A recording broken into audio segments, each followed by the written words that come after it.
Volkswagen T4 2.5 от ЦВ. У кого, может, случались такие проблемы, но я в течение около 3 месяцев не мог обнаружить, откуда идет стук. Вначале нашел. Вот эта подушка была оборвана. И вот здесь прям видно натертость. Об коробку терлась. И когда машину подгружаешь, особенно, идет такой гулкий стук. И он, особенно когда поднимаешься на подъем, почему-то он прослушивался. Ну, в общем, поменял вот эту всю штуку, конструкцию.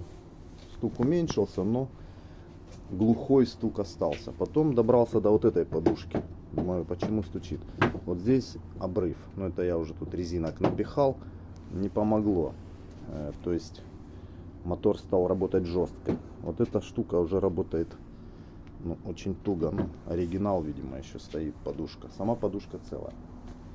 В общем, стук так как был, так и есть. Но он стал более глухой. Вот этот звонкий ушел стук, когда поменял вот здесь. Потом увидел вот эту штуку. Подвесной патрон. Ну, он китайский. Ну, 50 или 55 тысяч он прошел. Вибрация небольшая как бы тут была, но ездить можно. Поменял. Купил Мале. Сейчас по нынешним ценам 16 он стоит. Все, в общем, попадосы за попадосами такие. В итоге уже добрался до наружного шруса. И вот он очень болтался. Это Зекерт у меня, по-моему, стоял.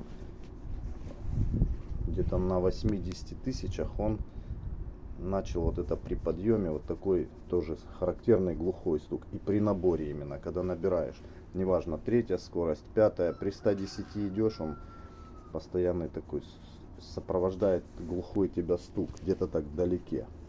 В общем, поменял шрус наружный. Еще я смотрел, меняют и внутренний. Также на внутреннем может быть. Все, стук пропал полностью, неважно, подъем, не подъем. Если может интересно, при замене вот шрусов нашел вот такую штуку. Она крутится в разные стороны. Ну, может, у кого-то что-то есть наподобие, там резьба такая вот. Подставляешь, здесь приварил кусок ключа, упираешь в верхний рычаг, чтобы, ну, у кого-то Т4, вы понимаете, о чем я говорю. То есть он упирает и не дает рычагу опускаться, когда снимаешь амортизатор. И ты регулируешь вместо домкрата, ничего не выскакивает. Очень надежная штука, кстати, вот так.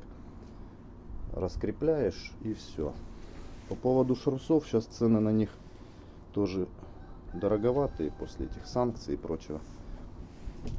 Начал так делать, и уже у людей спрашивал, некоторые так делают. Берешь дешевый Зекерт, он там сколько сейчас, 2,5 стоит. Покупал Лебро, или Лобро, или Лебро, по-моему, итальянские пыльники. Вместе со шрусом, то есть зекертовский шрус, ну, сама смазка, вот она. Ну, 50-60 тысяч она усыхает. Я не хочу никакую антирекламу, просто говорю, как я сделал. И Лебро заливаешь, закладываешь смазку Лебро и ставишь пыльники. Они полиуретановые наружные, а внутренние они очень крепкие. Ну, тогда есть гарантия, что хотя бы шрус, ну, 100 может выходит. Может и больше, не знаю. Вот еще, кому интересно, для снятия подшипников такой сделал. Вернее, выбивать-то его выбиваешь, снимать можно. Болт 18 либо 20, желательно каленый, крепкий, чтобы был. Шайбы. Это на внутреннее, чтобы задавливать, 78 по диаметру. А это наружная сторона его. Он, по-моему, 90. И тут небольшой кантик, вот, чтобы он не соскакивал с подшипника при задавливании.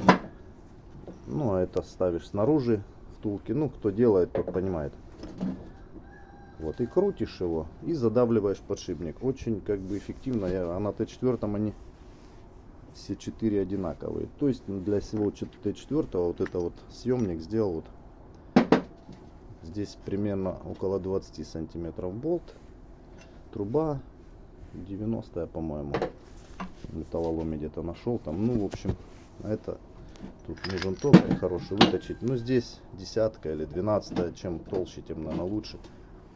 И вот так вот крутишь, подстукиваешь алюминиевым молоточком сюда. И буквально там, ну, за 15-10 минут, не как на прессе, но запрессовывается подшипник легко. Ну вот так немножко.